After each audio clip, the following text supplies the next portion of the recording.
baye ko se réfugier bisika oyo condition ezali malamu te kasi ba préférer baya kofanda esika oyo pamba te kuna bazali kokotela bango pe ko. On a tué beaucoup de gens et quand nous voyons cela, j'ai fui, moi avec ma famille, avec le maman qui ont fait toutes les choses comme l'intérim, la violence, la tuerie, etc., etc. Vous espérez retourner un jour dans votre région?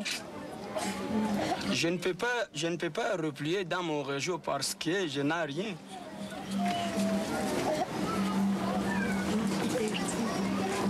J'ai perdu tout avec S.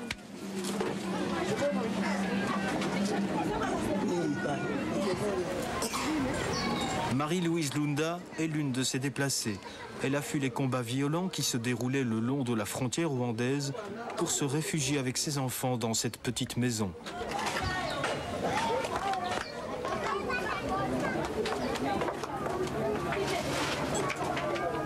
Ici, je me sens en sécurité, je suis à l'aise, mais vous voyez comment je dors, on dirait une bête.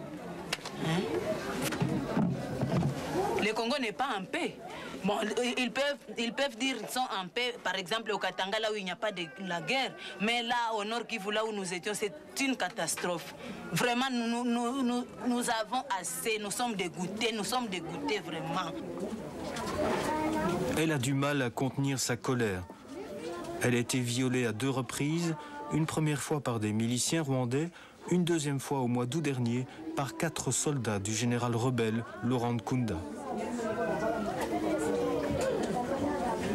Le 4e soldat qui m'a violée, maintenant comme il a vu que j'ai perdu connaissance, il a pris le bâton, il m'a fait entrer dans le ventre, il a commencé à régler comme un clé.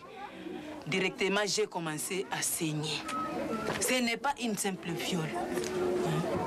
Comme la semaine prochaine, je serai opérée à cause du viol. Ça fait 2 fois. Ça vous révolte? Oui, ça fait 2 fois. Et puis quand je me souviens de ça, je voudrais seulement me révolter une fois pour toutes. Ou bien me tuer. Ou bien me tuer. Ayebisinga bosa na mboka wana esiebe bana yango fanana oyo na mputu salama kabumayo ngana zomiseli bango kongo kino liwa nakobundela bosembo mpona bandeko banga makila mazali kotanga mokili eboyi komona liwa ya moto moyindu ezali eloko pamba lelo batindi yo oboma ndeko na yo lobi bakotinda mususu aya koboma yo lobi mwana ozali na yo kaka litanga moko ya mai na kati ya biliki olingo bongo la nini na kati ya mokili mingi bameka mingi balimwa mingi balapa mingi bakachwa mwana keba zela wana etonda na balikama kasi na kangili kofi na beti yango na tolo na bwaki yango likolo pona Kongo osembo na kimia pona Kongo bongo na piko pona Kongo obiso na bosomi pona Kongo olingo na liboke pona Kongo totika lokoso pona Kongo totika likumia pona Kongo zetambila pakokata ekokola mwana mboka kelema mwana mboka mbula tukumine na mitano tozozela mokomboso azanga mokila bankoko baloba kasi tozanga kinini tosala kinini pona babongisela biso pole na molili makile ezosila te kotanga uta tata Lumumba mulele tina muzeka pila tolingi kimia mbongwana pe bosolo tokosami mingi solo basasi biso mingi solo eloko nyonso ezala ngonga na ngobaso topesa mingongo pona mboka na biso toza bana mabele moko ndeko na ngata bokeseni ya bikolo esengeli totikala lisanga ngonge beti biso baso tolamuka na pongi tosima nzela pona komonisa kongo na mokili mongongo na yo nde kopongola esibeli pona mongongo na yo nde tobimi na molili osembo na kimia pona Kongo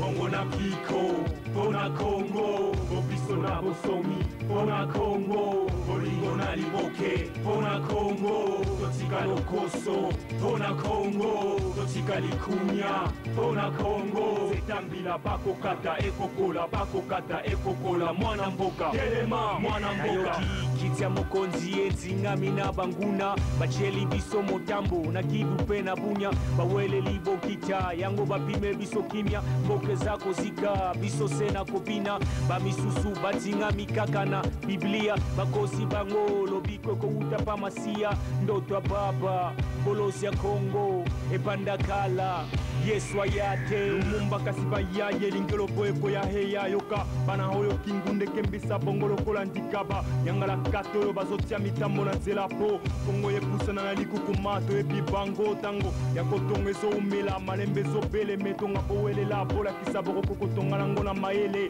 moto nyonso esengeli atosa mipe kwa mboka tatu mamu to ingula ba kontina kiungulu sembona kimya pona Kongo bongo na piko pona Kongo obiso na bosomi pona Kongo olingo na liboke pona Kongo totika lokoso pona Kongo totika likunya pona Kongo zetambila bakokata ekokola mwana mboka kelema mwana mboka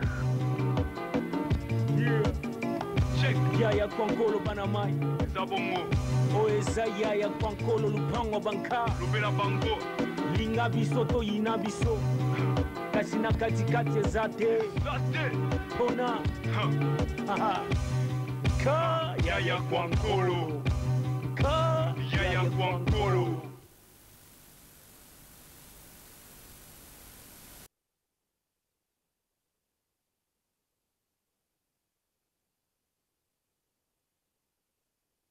Merci Yaya Kwangolo lupango ya banka. Merci na mundule kitoko bobeteli biso. Na boye to leka na lombango penza to landa nini maemalekaki boye na mboka Suisse.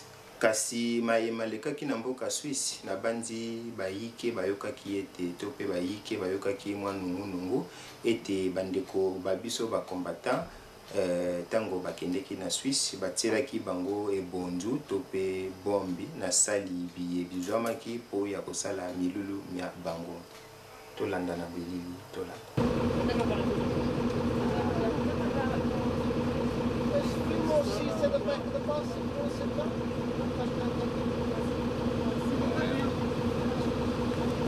je passe pas trop.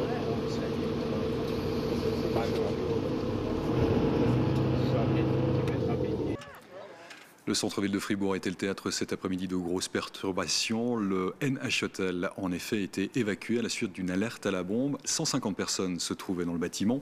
Tout le périmètre a dû être bouclé par la police cantonale. Une équipe de déminage aidée de chiens a complètement fouillé l'hôtel. Les enquêteurs s'efforcent d'identifier la provenance du courriel qui a semé le trouble. L'embouteillage ici, ndenge tozali komona awa, bozomona mituka ya police eye pona pour la sécurité. Il y a des combattants qui se mobiliser pour Nakoya. Mais le gouvernement congolais et le système qui est bengi na. Ce n'est pas le cas. Police partout, justice nulle part. Il n'y a pas de question de bombe ici là. Voilà, monsieur, vous calmez ou on vous embarque maintenant. Tu peux m'embarquer. Amène-moi. Allez. Non, viens. Allez, viens. Grand frère, viens. Messieurs, vous sortez du périmètre, s'il vous plaît, derrière les barrières. Frère nangai ngai ba ok nangai kuna na ke kuna et puis na kozonga 20 minutes na zongi nangai. Le problème non toujours comprendre tes bonnes conférences il fallait ça. Alors ba le bio bombe ba kosovar ba tse bombe alerte. Ndenge ba zanga musala allez baza kuya allez ba le bien tout le monde évacué.